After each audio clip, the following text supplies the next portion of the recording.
The Master Maid. Once upon a time there was a king who had many sons. I do not exactly know how many there were, but the youngest of them could not stay quietly at home, and was determined to go out into the world and try his luck, and after a long time the king was forced to give him leave to go. When he had traveled about for several days, he came to a giant's house, and hired himself to the giant as a servant.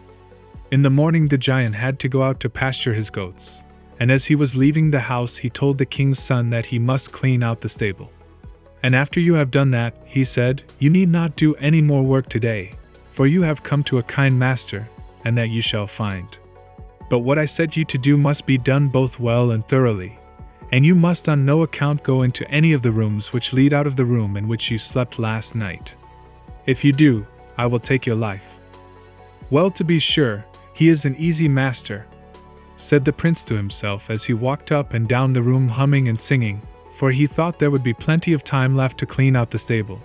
But it would be amusing to steal a glance into his other rooms as well, thought the prince, for there must be something that he is afraid of my seeing, as I am not allowed to enter them.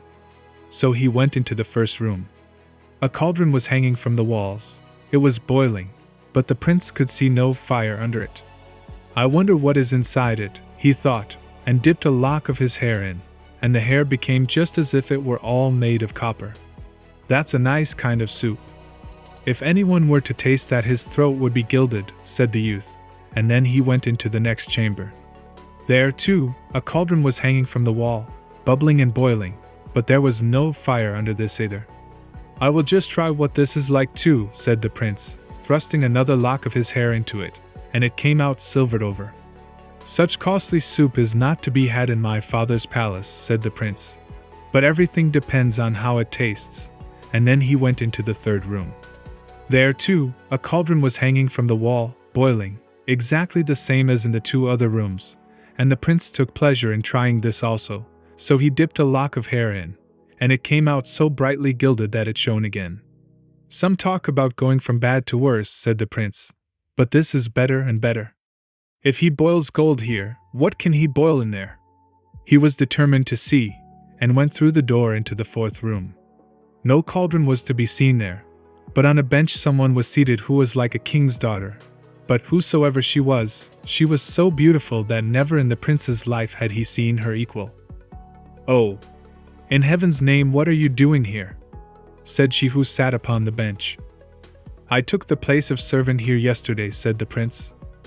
May you soon have a better place, if you have come to serve here, said she. Oh, but I think I have got a kind master, said the prince.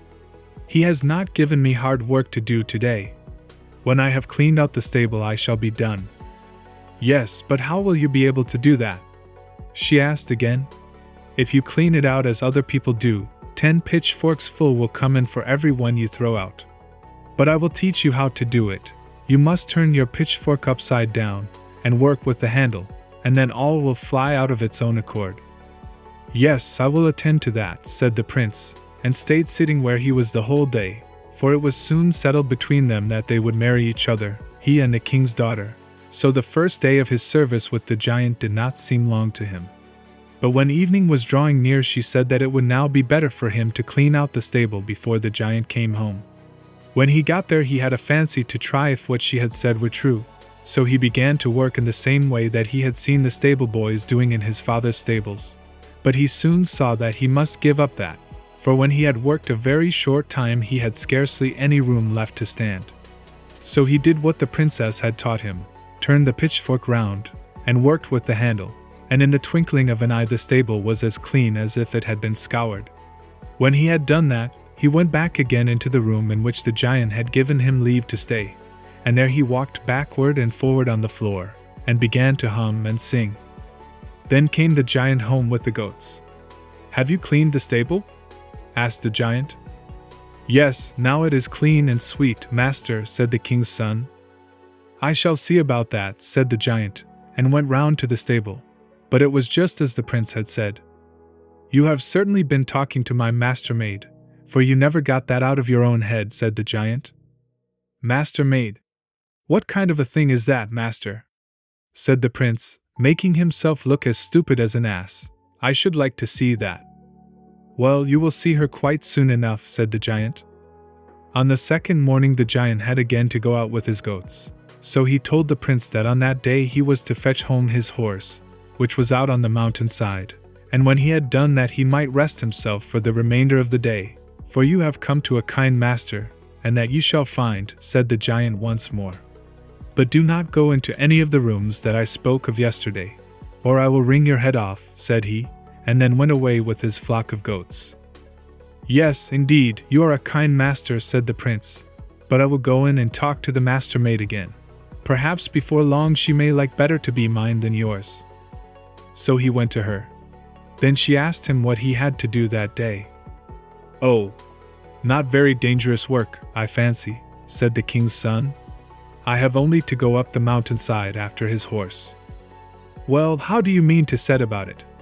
Asked the Master Maid. Oh, there is no great art in riding a horse home, said the king's son. I think I must have ridden friskier horses before now. Yes, but it is not so easy a thing as you think to ride the horse home, said the Master Maid. But I will teach you what to do. When you go near it, fire will burst out of its nostrils like flames from a pine torch. But be very careful, and take the bridle which is hanging by the door there, and fling the bit straight into his jaws, and then it will become so tame that you will be able to do what you like with it. He said he would bear this in mind, and then he again sat in there the whole day by the Master Maid, and they chatted and talked of one thing and another. But the first thing and the last now was, how happy and delightful it would be if they could but marry each other, and get safely away from the giant. And the prince would have forgotten both the mountainside and the horse if the Master Maid had not reminded him of them as evening drew near, and said that now it would be better if he went to fetch the horse before the giant came. So he did this, and took the bridle which was hanging on a crook, and strode up the mountainside, and it was not long before he met with the horse, and fire and red flames streamed forth out of its nostrils. But the youth carefully watched his opportunity, and just as it was rushing at him with open jaws he threw the bit straight into its mouth, and the horse stood as quiet as a young lamb, and there was no difficulty at all in getting it home to the stable. Then the prince went back into his room again, and began to hum and to sing. Toward evening the giant came home. Have you fetched the horse back from the mountainside? He asked. That I have, master. It was an amusing horse to ride, but I rode him straight home, and put him in the stable too, said the prince.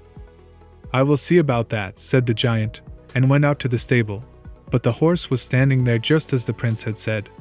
You have certainly been talking with my Master Maid, for you never got that out of your own head, said the giant again. Yesterday, master, you talked about this Master Maid, and today you are talking about her. Ah, heaven bless you, master, why will you not show me the thing? For it would be a real pleasure to me to see it, said the prince, who again pretended to be silly and stupid. Oh, you will see her quite soon enough, said the giant. On the morning of the third day, the giant again had to go into the wood with the goats. Today you must go underground and fetch my taxes, he said to the prince. When you have done this, you may rest for the remainder of the day, for you shall see what an easy master you have come to. And then he went away. Well, however easy a master you may be, you set me very hard work to do, thought the prince. But I will see if I cannot find your Master Maid. You say she is yours, but for all that she may be able to tell me what to do now, and he went back to her. So, when the Master Maid asked him what the giant had set him to do that day, he told her that he was to go underground and get the taxes. And how will you set about that? Said the Master Maid. Oh, you must tell me how to do it, said the prince, for I have never yet been underground, and even if I knew the way I do not know how much I am to demand. Oh, yes, I will soon tell you that. You must go to the rock there under the mountain ridge, and take the club that is there, and knock on the rocky wall, said the Master Maid. Then someone will come out who will sparkle with fire. You shall tell him your errand, and when he asks you how much you want to have, you are to say, as much as I can carry.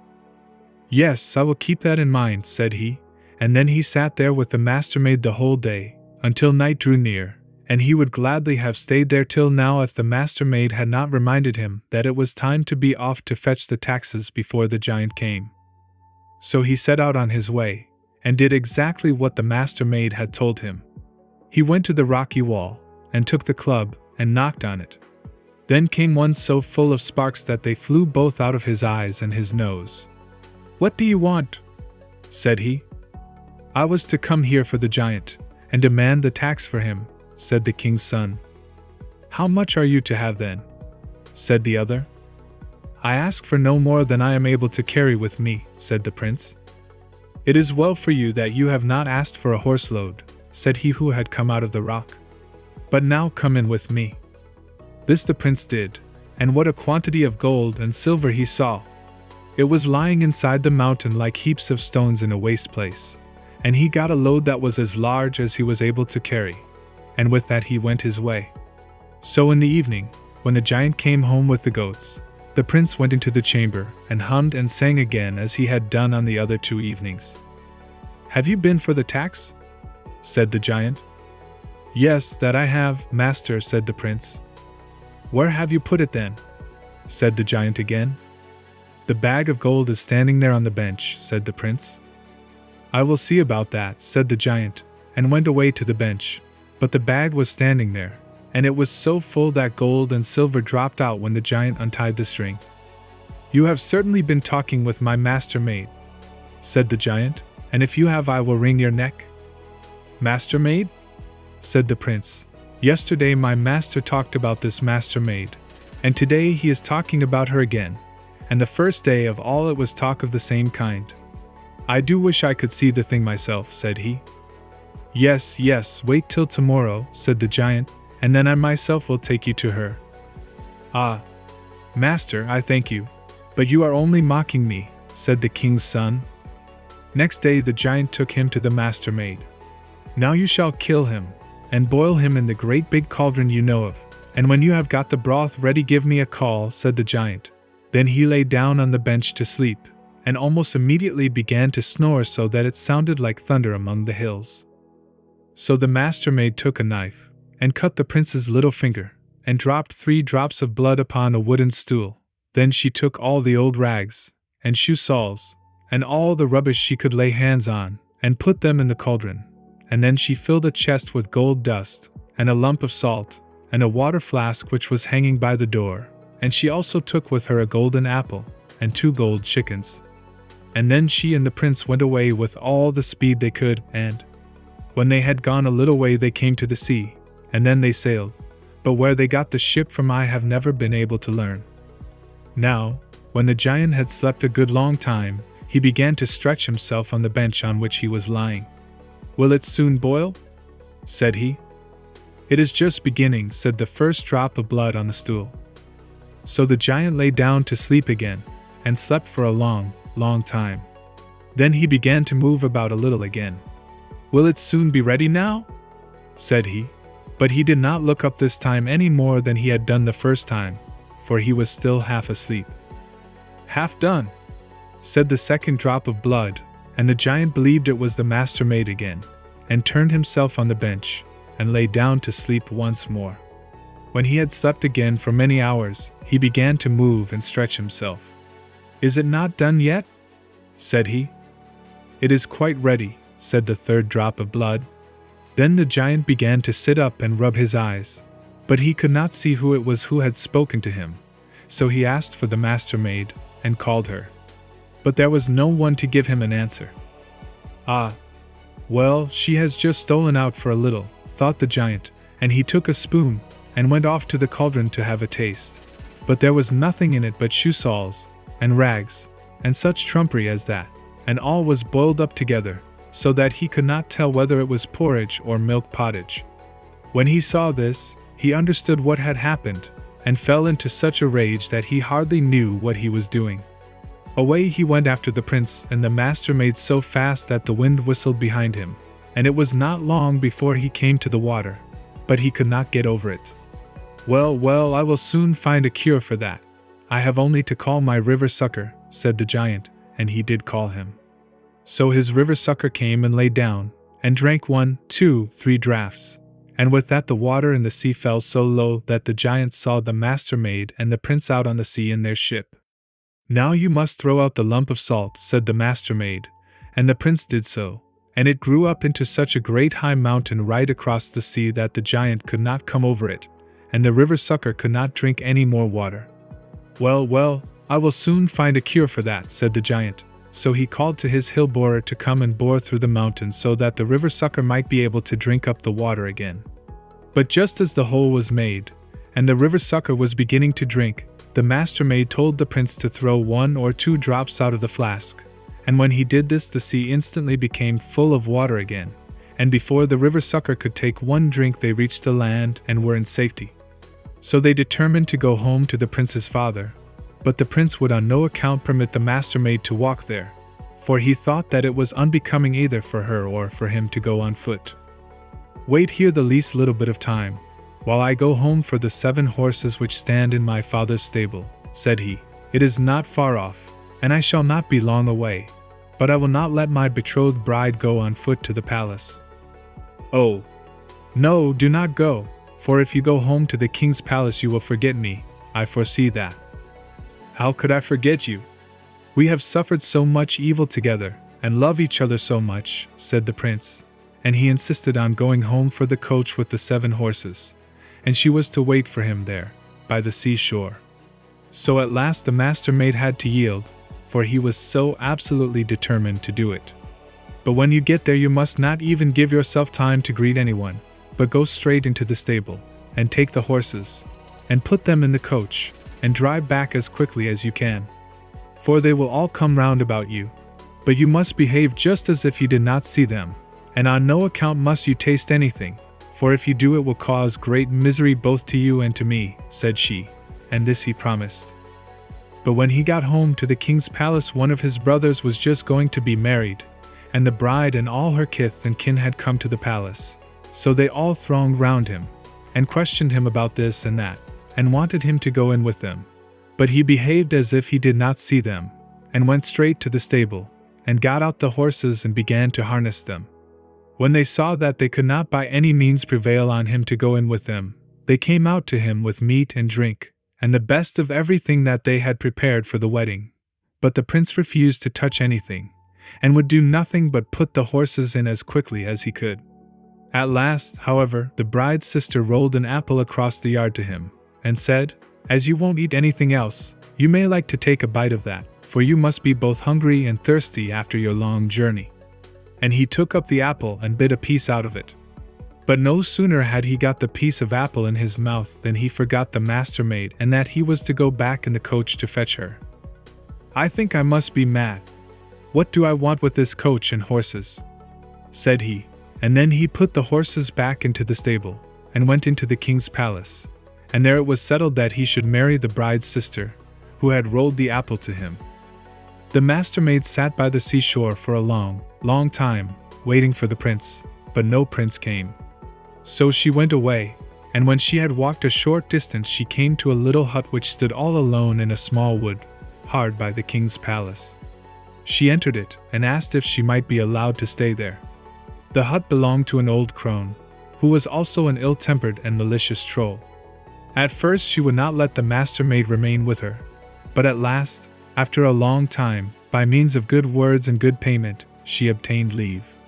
But the hut was as dirty and black inside as a pigsty, so the Master Maid said that she would smarten it up a little, that it might look a little more like what other people's houses looked inside.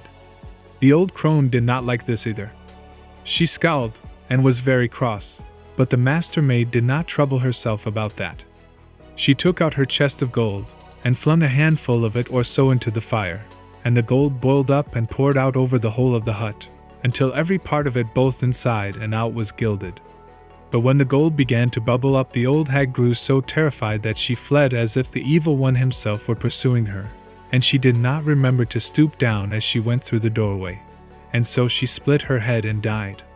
Next morning the sheriff came traveling by there. He was greatly astonished when he saw the gold hut shining and glittering there in the copse, and he was still more astonished when he went in and caught sight of the beautiful young maiden who was sitting there. He fell in love with her at once, and straightway on the spot he begged her, both prettily and kindly, to marry him. "Well, but have you a great deal of money?" said the Master Maid. "Oh, yes, so far as that is concerned, "I am not off," said the sheriff. So now he had to go home to get the money, and in the evening he came back, bringing with him a bag with 2 bushels in it, which he set down on the bench. Well, as he had such a fine lot of money, the Master Maid said she would have him, so they sat down to talk. But scarcely had they sat down together before the Master Maid wanted to jump up again. "I have forgotten to see to the fire," she said. "Why should you jump up to do that?" said the sheriff. "I will do that." So he jumped up and went to the chimney in one bound. "Just tell me when you have got hold of the shovel," said the Master Maid. "Well, I have hold of it now," said the sheriff. "Then you may hold the shovel, and the shovel you, and pour red-hot coals over you, till day dawns," said the Master Maid. So the sheriff had to stand there the whole night and pour red-hot coals over himself, and no matter how much he cried and begged and entreated, the red-hot coals did not grow the colder for that.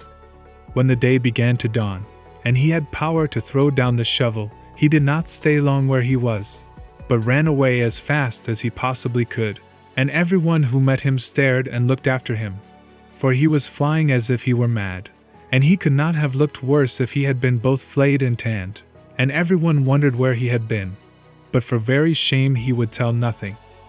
The next day the attorney came riding by the place where the Master Maid dwelt. He saw how brightly the hut shone and gleamed through the wood, and he too went into it to see who lived there, and when he entered and saw the beautiful young maiden he fell even more in love with her than the sheriff had done, and began to woo her at once. So the Master Maid asked him, as she had asked the sheriff, if he had a great deal of money, and the attorney said he was not aloft for that, and would at once go home to get it, and at night he came with a great big sack of money. This time it was a 4-bushel sack, and set it on the bench by the Master Maid. So she promised to have him, and he sat down on the bench by her to arrange about it. But suddenly she said that she had forgotten to lock the door of the porch that night, and must do it. "Why should you do that?" said the attorney. "Sit still, I will do it." So he was on his feet in a moment, and out in the porch. "Tell me when you have got hold of the door latch," said the Master Maid. "I have hold of it now," cried the attorney. "Then you may hold the door, and the door you, and may you go between wall and wall till day dawns." What a dance the attorney had that night! He had never had such a waltz before, and he never wished to have such a dance again.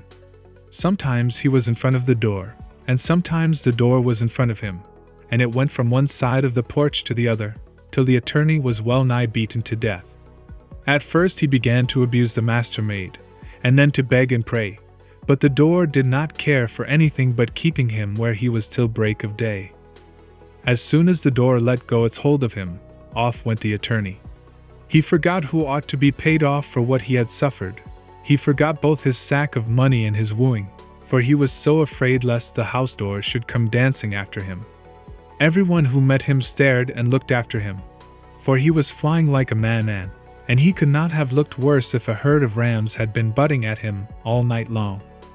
On the 3rd day the bailiff came by, and he too saw the gold house in the little wood, and he too felt that he must go and see who lived there. And when he caught sight of the Master Maid he became so much in love with her that he wooed her almost before he greeted her. The Master Maid answered him as she had answered the other two, that if he had a great deal of money, she would have him. "So far as that is concerned, I am not aloft," said the bailiff. So he was at once told to go home and fetch it, and this he did. At night he came back, and he had a still larger sack of money with him than the attorney had brought. It must have been at least 6 bushels, and he set it down on the bench. So it was settled that he was to have the Master Maid. But hardly had they sat down together before she said that she had forgotten to bring in the calf, and must go out to put it in the byre. "No, indeed, you shall not do that," said the bailiff. "I am the one to do that." And big and fat as he was, he went out as briskly as a boy. "Tell me when you have got hold of the calf's tail," said the Master Maid. "I have hold of it now," cried the bailiff. "Then may you hold the calf's tail, and the calf's tail hold you, and may you go round the world together till day dawns," said the Master Maid. So the bailiff had to bestir himself, for the calf went over rough and smooth, over hill and dale, and, the more the bailiff cried and screamed, the faster the calf went. When daylight began to appear, the bailiff was half dead, and so glad was he to leave loose of the calf's tail, that he forgot the sack of money and all else. He walked now slowly, more slowly than the sheriff and the attorney had done, but the slower he went, the more time had everyone to stare and look at him, and they used it too, and no one can imagine how tired out and ragged he looked after his dance with the calf. On the following day the wedding was to take place in the king's palace, and the elder brother was to drive to church with his bride, and the brother who had been with the giant with her sister. But when they had seated themselves in the coach and were about to drive off from the palace, one of the trace pins broke, and though they made 1, 2, and 3 to put in its place, that did not help them, for each broke in turn, no matter what kind of wood they used to make them of. This went on for a long time, and they could not get away from the palace, so they were all in great trouble. Then the sheriff said, for he too had been bidden to the wedding at court, yonder away in the thicket dwells a maiden, and if you can get her to lend you the handle of the shovel that she uses to make up her fire, I know very well that it will hold fast. So they sent off a messenger to the thicket, and begged so prettily that they might have the loan of her shovel handle, of which the sheriff had spoken, that they were not refused. So now they had a trace pin which would not snap in two. But all at once, just as they were starting, the bottom of the coach fell in pieces. They made a new bottom as fast as they could, but no matter how they nailed it together, or what kind of wood they used, no sooner had they got the new bottom into the coach and were about to drive off than it broke again, so that they were still worse off than when they had broken the trace pin. Then the attorney said, for he too was at the wedding in the palace, away there in the thicket dwells a maiden, and if you could but get her to lend you 1/2 of her porch door, I am certain that it will hold together. So they again sent a messenger to the thicket, and begged so prettily for the loan of the gilded porch door, of which the attorney had told them, that they got it at once. They were just setting out again, but now the horses were not able to draw the coach. They had 6 horses already, and now they put in 8, and then 10, and then 12, but the more they put in, and the more the coachman whipped them, the less good it did, and the coach never stirred from the spot. It was already beginning to be late in the day, and to church they must and would go, so everyone who was in the palace was in a state of distress. Then the bailiff spoke up and said, out there in the gilded cottage in the thicket dwells a girl, and if you could but get her to lend you her calf, I know it could draw the coach, even if it were as heavy as a mountain. They all thought that it was ridiculous to be drawn to church by a calf, but there was nothing else for it but to send a messenger once more, and beg as prettily as they could, on behalf of the king, that she would let them have the loan of the calf that the bailiff had told them about. The Master Maid let them have it immediately. This time also she would not say no. Then they harnessed the calf to see if the coach would move, and away it went, over rough and smooth, over stock and stone, so that they could scarcely breathe, and sometimes they were on the ground, and sometimes up in the air. And when they came to the church, the coach began to go round and round like a spinning wheel, and it was with the utmost difficulty and danger that they were able to get out of the coach and into the church. And when they went back again, the coach went quicker still, so that most of them did not know how they got back to the palace at all. When they had seated themselves at the table, the prince who had been in service with the giant said that he thought they ought to have invited the maiden who had lent them the shovel handle, and the porch door, and the calf up to the palace, for, said he, if we had not got these 3 things, we should never have got away from the palace. The king also thought that this was both just and proper, so he sent 5 of his best men down to the gilded hut, to greet the maiden courteously from the king, and to beg her to be so good as to come up to the palace to dinner at midday. Greet the king, and tell him that, if he is too good to come to me, I am too good to come to him, replied the Master Maid. So the king had to go himself, and the Master Maid went with him immediately. And, as the king believed that she was more than she appeared to be, he seated her in the place of honor by the youngest bridegroom. When they had sat at the table for a short time, the Master Maid took out the cock, and the hen, and the golden apple which she had brought away with her from the giant's house, and set them on the table in front of her, and instantly the cock and the hen began to fight with each other for the golden apple. "Oh, look how those 2 there are fighting for the golden apple," said the king's son. "Yes, and so did we 2 fight to get out that time when we were in the mountain," said the Master Maid. So the prince knew her again, and you may imagine how delighted he was. He ordered the troll witch who had rolled the apple to him to be torn in pieces between 24 horses, so that not a bit of her was left, and then for the first time they began really to keep the wedding, and weary as they were, the sheriff, the attorney, and the bailiff kept it up too.